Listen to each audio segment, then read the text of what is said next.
HP Bhuiyan still কর্পোরেশনের বার্ষিক মতবিনিময় সভা অনুষ্ঠিত। এইচপি ভূঁইয়া স্টিল কর্পোরেশনের বার্ষিক মতবিনিময় সভা গতকাল সোমবার ঢাকার ভাটারার নতুন বাজার মোগলা রেস্টুরেন্ট অ্যান্ড পার্টি সেন্টারে অনুষ্ঠিত হয়েছে। অনুষ্ঠানে সভাপতিত্ব করেন এইচপি ভূঁইয়া স্টিল কর্পোরেশনের চেয়ারম্যান পিয়ার আহমেদ ভূঁইয়া। আপনি কি হতে চান, আপনি যেটা হতে চান সেটার উপরে আপনি পড়ে থাকবেন। তখন কে কি বললো এগুলো যদি আপনি ভাবেন তাহলে তো এগুলো পাওয়ার আসলে আমি মনে করি প্রয়োজন নাই, আমার বিশ্বাস এটা। আর আমাদের ব্যবসার যে আপনার 2011 সালের মার্চ মাসের 16 তারিখ থেকে শুরু করেছি, অনেক ছোট পরিসরে। আমার ওয়ান ব্যাংকের এক সিনিয়র স্যার আমাকে খুব ভালোবাসে, এই ব্যবসার সহযোগিতা করার একদম উদ্যোগ নিয়েছে। সভায় বিশেষ অতিথি হিসেবে উপস্থিত ছিলেন রেইনবো ফাউন্ডেশনের প্রধান নির্বাহী কর্মকর্তা ডক্টর খন্দকার নাজবুল হক, তামিরুল মিল্লাত কামিল মাদ্রাসার সাবেক আরবি প্রভাষক ও আল হেরা গ্লোবাল এডুকেশন ফাউন্ডেশনের চেয়ারম্যান ওস্তাদ মাওলানা জাফর আহমদ মজুমদার এবং সুপ্রিম কোর্টের আইনজীবী অ্যাডভোকেট মিঠুন সাহা। আজকের যিনি আমাদের অলংকার, আজকে যিনি আমাদের মাঝে মধ্যমণি, এইচপি ভূঁইয়া স্টিল কর্পোরেশনের সম্মানিত চেয়ারম্যান, আমি তাকে দীর্ঘদিন ধরে চিনি এবং তিনি একটি কথা বলেন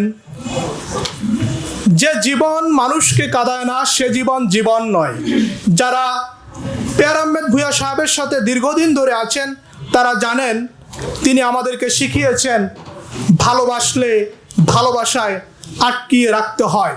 এছাড়াও বিভিন্ন শ্রেণী পেশার বিশিষ্ট ব্যক্তিবর্গ অনুষ্ঠানে উপস্থিত ছিলেন।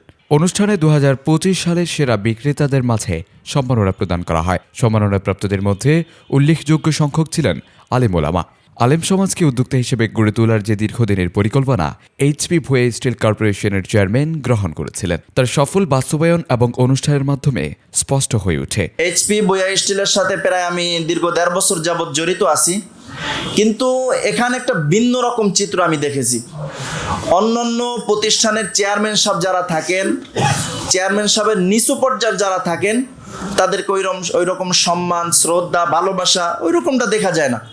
কিন্তু আমাদের পিয়ার আহমেদ সাহেব, আমাদের চেয়ারম্যান সাহেব সবার থেকে ভিন্ন রকম।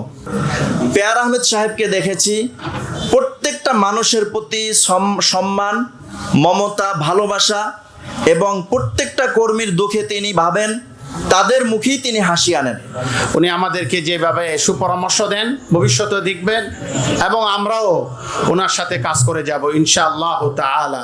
এখন আমার আর ভয় হয় না, আগে আসলে ভয় পাইতাম। তাই জন্য আমি বলবো যে প্রত্যেককেই যদি এই ব্যবসার সাথে আমরা মনে প্রাণে বিশ্বাস করে এবং কাজকর্মের সাথে যদি লেগে থাকি, আল্লাহর রহমতে আশা করব যে এরকম ভয় আর লাগবে না, বোঝা মাথায় নিতে হবে না, কষ্ট করতে হবে না, অল্পতেই রিজিকের ফয়সালা মহান রব্বুল আলামিন করে দেবেন। বক্তারা বলেন, এইচপি ভূঁইয়া স্টিল কর্পোরেশনের সঙ্গে যুক্ত হয়ে ইতিমধ্যে বহু ব্যক্তি স্বাবলম্বী ও সফল ব্যবসায়ী হিসেবে নিজেদের প্রতিষ্ঠিত করেছেন। সভায় অংশগ্রহণকারীরা একের পর এক তাদের সফলতার গল্প তুলে ধরেন, যা উপস্থিত সবাইকে অনুপ্রাণিত করে এবং একটি সৌহার্দ্যপূর্ণ পরিবেশে মতবিনিময়ের মাধ্যমে সভা সমাপ্ত হয়।